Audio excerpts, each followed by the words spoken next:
the Proverbs.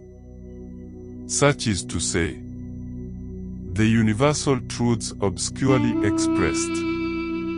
Maxims of Solomon ben David, our wise king of Israel. Amen. To know skillful and godly wisdom and instruction. To discern and comprehend the words of understanding and insight. To receive instruction in wise behavior and the discipline of wise thoughtfulness. Righteousness, justice, and integrity. That prudence or good judgment. Astute common sense may be given to the naive or inexperienced who are easily misled. And knowledge and discretion, intelligent discernment to the youth, giving them spiritual intellect. The wise will hear and increase their learning. And the person of understanding will acquire wise counsel and the skill to steer his course wisely and lead others to the truth. To understand a proverb and a figure of speech or an enigma with its interpretation. And the words of the wise and their riddles that require reflection. The reverent fear of the Lord. That is, worshipping Him and regarding Him as truly majestic, is the beginning and the preeminent part of knowledge. Its starting point and its essence. But arrogant fools despise wisdom and instruction and self-discipline. My son, hear the instruction of your father, and do not reject the teaching of your mother. For they are a garland of grace on your head, and chains and ornaments of gold around your neck. My son, if sinners entice you, do not consent.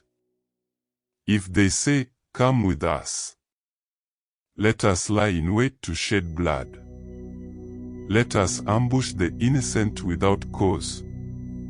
Let us swallow them alive like Sheol, the place of the dead. Even whole as those who go down to the pit of death. We will find and take all kinds of precious possessions. We will fill our houses with spoil. Throw in your lot with us, they insist. We will all have one money bag in common. My son, do not walk on the road with them. Keep your foot far away from their path. For their feet run to evil, and they hurry to shed blood. Indeed, it is useless to spread the baited net in the sight of any bird.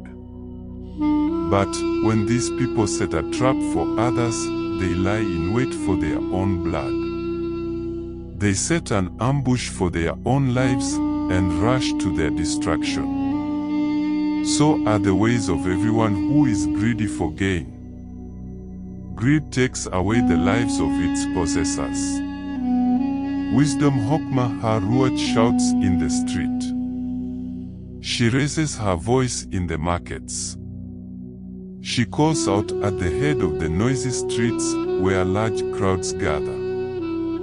At the entrance of the city gates she speaks her words. How long, O naive ones, you who are easily misled, will you love being simple-minded and undiscerning? How long will scoffers, who ridicule and deride, delight in scoffing? How long will fools, who obstinately mock truth, hate knowledge? If you will turn and pay attention to my rebuke, behold, I, wisdom, will pour out my spirit on you. I will make my words known to you. Because I called and you refused to answer. I stretched out my hand and no one has paid attention to my offer. And you treated all my counsel as nothing, and would not accept my reprimand. I also will laugh at your disaster. I will mock when your dread and panic come. When your dread and panic come like a storm, and your disaster comes like a whirlwind, when anxiety and distress come upon you as retribution, then they will call upon me wisdom, but I will not answer. They will seek me eagerly, but they will not find me, because they hated knowledge, and did not choose the fear of the Lord, that is, obeying Him with reverence and awe-filled respect. They will not accept my counsel, and they spurn all my rebuke. Therefore they shall eat of the fruit of their own wicked way, and be satiated with the penalty of their own devices. For the turning away of the naive will kill them, and the carelessness of self-righteous fools will destroy them. But whoever listens to me, wisdom, will live securely and in confident trust, and will be at ease without fear or dread of evil.